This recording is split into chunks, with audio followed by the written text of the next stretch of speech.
Hello दोस्त, आप कैसे हैं। मैं उम्मीद करता हूं कि आप अच्छे होंगे।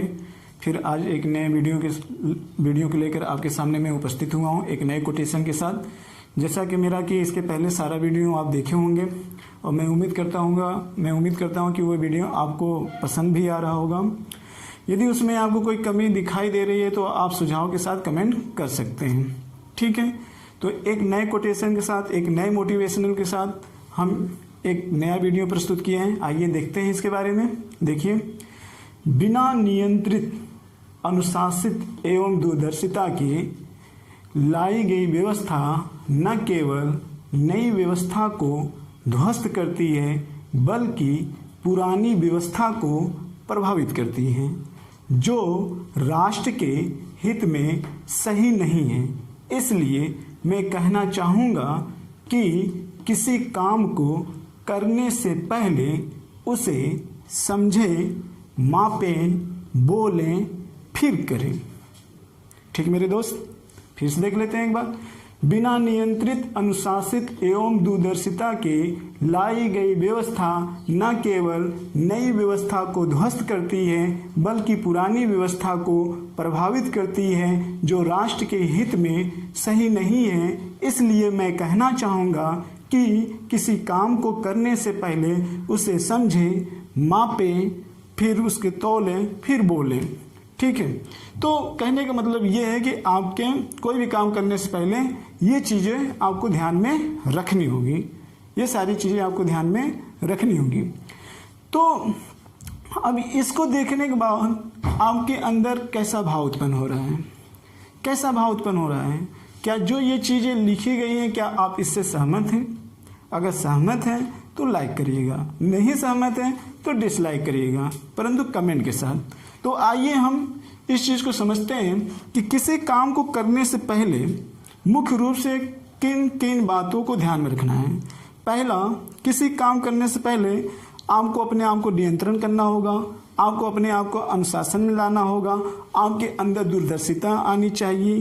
फिर उसके बाद जो आप काम कर रहे हो तो उसको पहले समझो, फिर उसको आप मापो, मापने के बाद उसे आप तौलने के बाद फिर आप उसे बोलो, फिर बोलने के बाद आप उसको करो। इतने स्टेप से होकर आपको गुजरना होगा, तभी आप जो नई व्यवस्था ला रहे हो वो व्यवस्था कारगर साबित होगी। नहीं तो क्या होगा, नहीं तो जो नई व्यवस्था आप ला रहे हो वो तो ध्वस्त होगी और इसके साथ पुरानी व्यवस्था भी प्रभावित होगी। तो मुझे लगता है कि मेरी बात को आप समझ रहे होंगे। तो आइए देखते हैं कैसे। देखिए, ऐसा मैं ये इसलिए कह रहा हूं कि देखिए, कोई ना कोई संस्था होता है या कोई ना कोई संस्था होता है, तो संस्था कई रूपों में देख सकते हो आप। अगर हम संस्था की बात करें तो आप जानते हो परिवार एक संस्था है। हम परिवार की बात कर लें या खुद हम व्यक्ति की बात कर लें, इंडिविजुअल तरीके से हम व्यक्ति की बात कर लें, या हम किसी देश की बात कर लें, राज्य की बात कर लें, या विश्व के स्तर पे बात कर लें। तो कोई भी संस्था हो जो सदियों से बनाई गई हमारी व्यवस्था है, तो उस व्यवस्था में किसी भी तरीके से यदि आप परिवर्तन लाना चाहते हो या उस व्यवस्था के द्वारा जो क्रिया करना आवश्यक हो, उसके क्रियान्वयन करने से पहले आपको इन सारी बातों को ध्यान में रखना होगा। क्यों? क्योंकि इसलिए जो ये संस्था एक संगठन के रूप में है,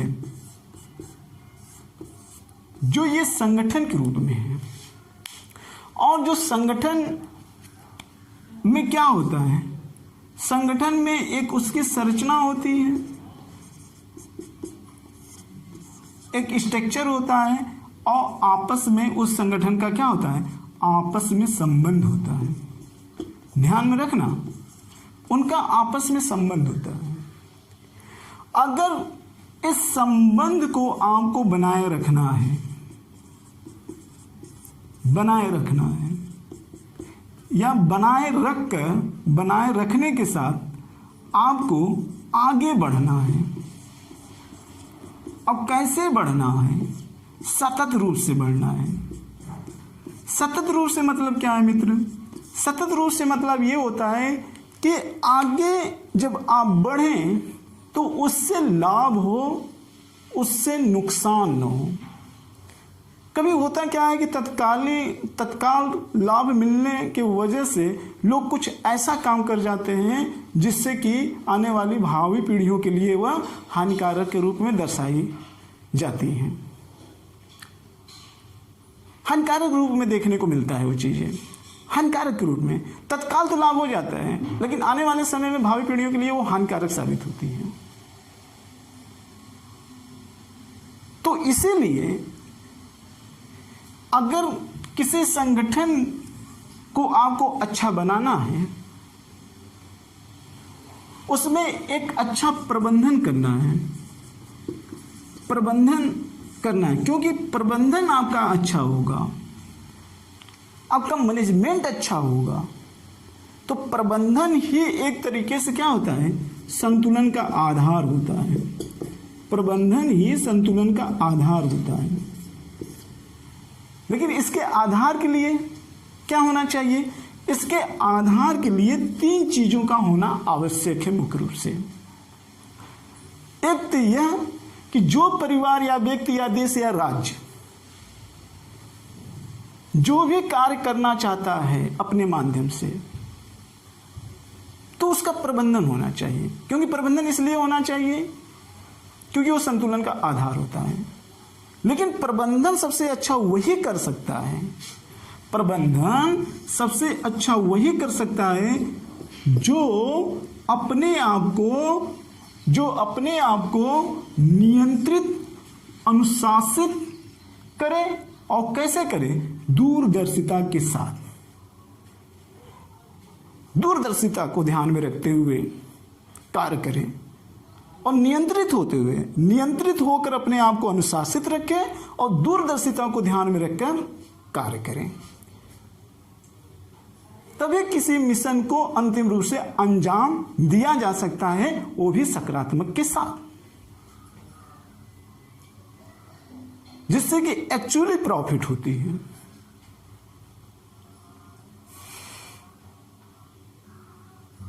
दूसरा एग्जाम्पल समझ सकते हैं आप। दूसरा एग्जाम्पल का मतलब, अगर मैं आपसे एक चीज कहूं कि बाय द वे, अगर हम ये माने कि अपने ऊपर मैं एग्जाम्पल लेकर आपको बता रहा हूं, थोड़ा इस चीज को समझिएगा कि मेरा बेटा हो और मेरे पिताजी हो, और मेरा बेटा अपने अनुसार कुछ मूल्यों की मांग कर रहा है और मेरे पिताजी अपने मूल्यों के अनुसार कुछ मांग कर रहे हैं।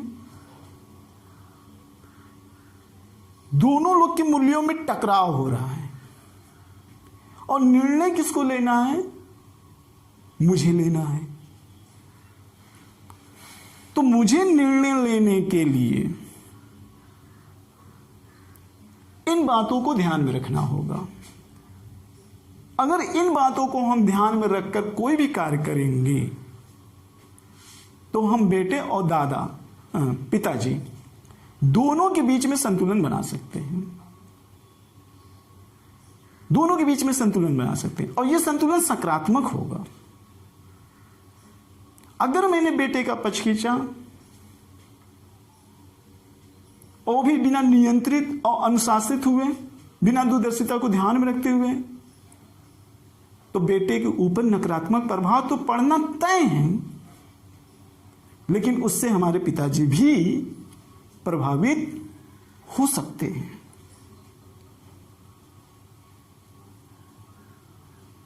इस बातों पर आप जरा गहराई से सोचिएगा,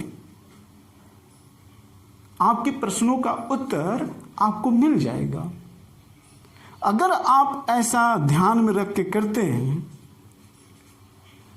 तो निश्चित रूप से आपको सकारात्मक लक्षण देखने को मिलेगा। लेकिन अगर नहीं करते हैं तो समस्याएं बढ़ सकती हैं। तो मुझे लगता है कि आप इस बात को समझ गए होंगे। और नीचे जैसे मैंने कहा, इनको करते हुए भी, ध्यान में रखते हुए भी समझें और उसे मापें, और मापने के बाद फिर बोलें, फिर उसके बाद करें। यस, तो मुझे लगता है आपने इस चीज़ को समझ लिया होगा। इसी के साथ मैं अपने वीडियो का यहीं समापन करना चाहता हूं। फिर अगले नेक्स्ट वीडियो के साथ मैं आपके साथ मिलूंगा, एक नए कोटेशन के साथ, एक नए मोटिवेशन के साथ, और उसका आप इंतजार करिएगा। इसी के साथ जय भारत, जय हिंद।